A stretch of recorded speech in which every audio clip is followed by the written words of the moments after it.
po si Ma'am Aika eh. Boss ko kayo. Empleyado niyo lang ako. Hindi tayo dapat magkaibigan.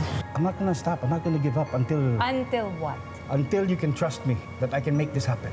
Then give me something to hold on to, Lucas. For the longest time na umiiwas ako sa commitment, I just wanna have fun.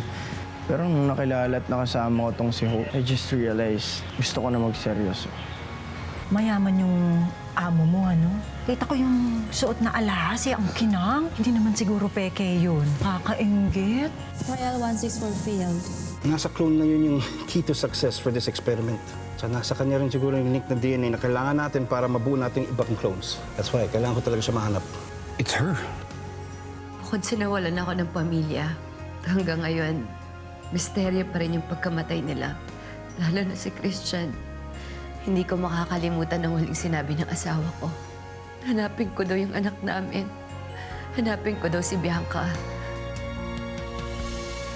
Ma'am, paano naman po mangyayari yun? Akala ko ba wala na ho yung anak niyo? Bakit mo pinapahanap?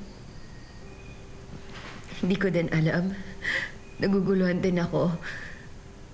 Pero alam mo, kung ako tatanungin, gusto ko makita si Bianca. Gusto ko siyang makausap. Gusto ko siyang mayakap.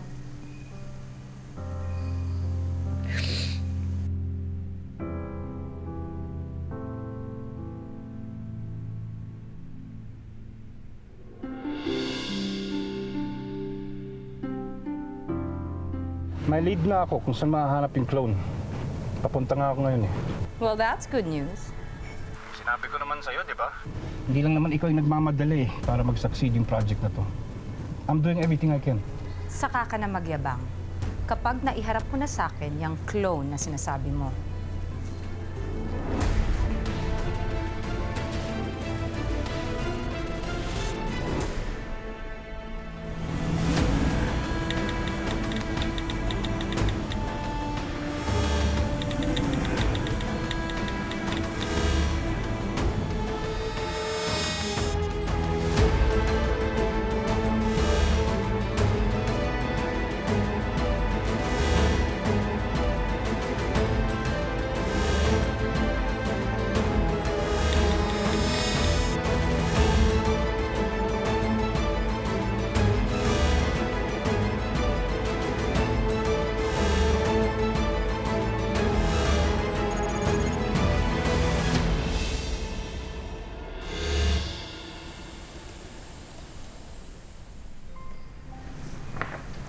Ma'am, ano po itong mga to?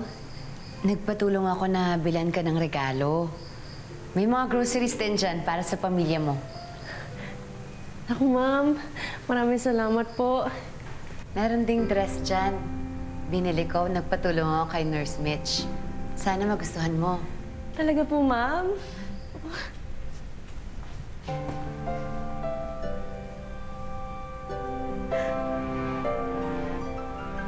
Ma'am, ang ganda po.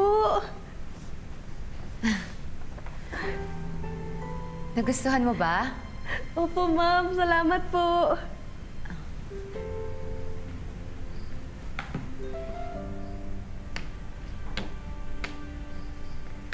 Sana isang araw makita ko rin na suot mo yan. Opo, Ma'am Dayan. Naniniwala po ako na makakakita kayo ulit. At pag nangyari po yun, isusuot ko po ito para po sa inyo. Promise yan, ha? Opo, ma'am. Promise po. Maraming salamat po ulit. Sige na, mag-enjoy ka na sa family dinner mo. At sana i-cherish mo ang moments mo kasama ang pamilya mo. Opo, ma'am.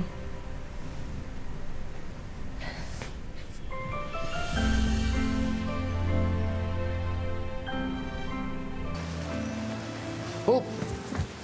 Hope!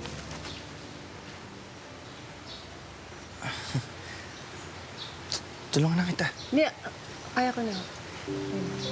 Hindi. Hatid na kita sa inyo. Hindi na, sir. Magko-commute na lang ako, sir. Madami kang dala. Kaya ko na, ho.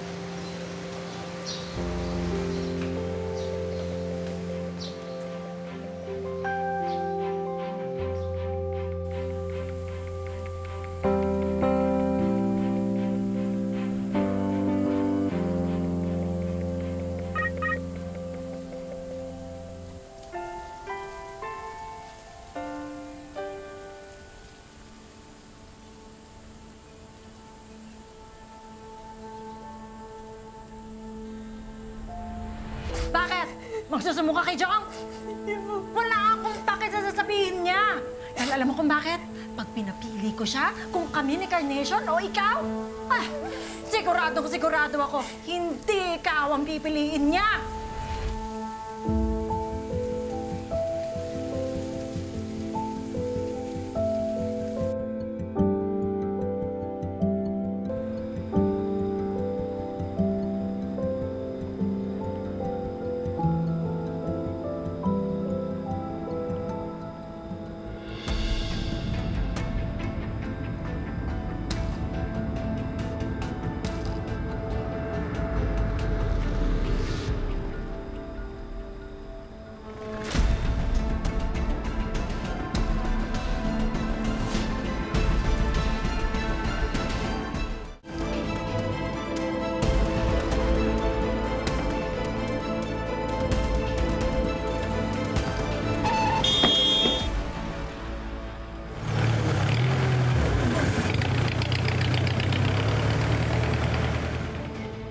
Ano bang ginawa mo? Ba't bigla ka nangat? Pare, pasensya ka na. Nagmamadali kasi ako eh.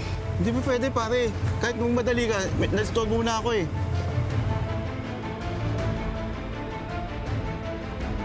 Pare, ano ba? Pag-usapan mo natin to. Ikaw bumangga sa akin eh. Ako nga bumangga, pero ikaw ang sino nangat may sa akin. kasalanan, di ba? Ikaw bumangga. Ikaw, pare, bigla ka nangat eh. Nakita mo paparating ako eh. Dami naman ito. Ay, Hope, pakisabi kay Ma'am Dayan, salamat ha. Ay, in fairness naman dyan sa amo mo, ang daming paayuda ha. Saka yung mga damit, mga bestida. Ay, gaganda. Parang bagay sa akin, no? Bongga naman talaga pala yan si Ma'am Dayan. Sa susunod, humingi ka ng pera, ha? Para naman may pandagdag tayo sa mga gastusin dito. Lorna, ano ka ba? Huwag naman natin abusuhin. Bakit? Mayaman naman siya. Ano ba naman yung maambunan man lang tayo ng konting barya? Saka, ano bang ginawa mo dyan sa amo mo? Ba't ang bait-bait sa'yo? Nagkataon lang na ako yung tumulong sa kanya nung na-aksidente siya. Saka, naalala daw niya yung namatay niyang anak sa akin. May pagkaaning-aning naman pala yung amo mo. Ano ka ba? Mabait lang talaga si Hope at mapagkakatiwalaan. Kaya siguro nahulog agad yung loob ni Ma'am Dayan sa kanya. Oh, sana all. Ay nako, basta maging masaya na lang tayo para kay Hope. Dahil nakatagpo siya ng mabait na amo. Diba? Swerte na niya yun. Kaya gusto ko rin nung tumanaw ng utang na loob kay Ma'am Dayan. Kaya alagaan ko siya hanggang sa bumalik yung paningin niya.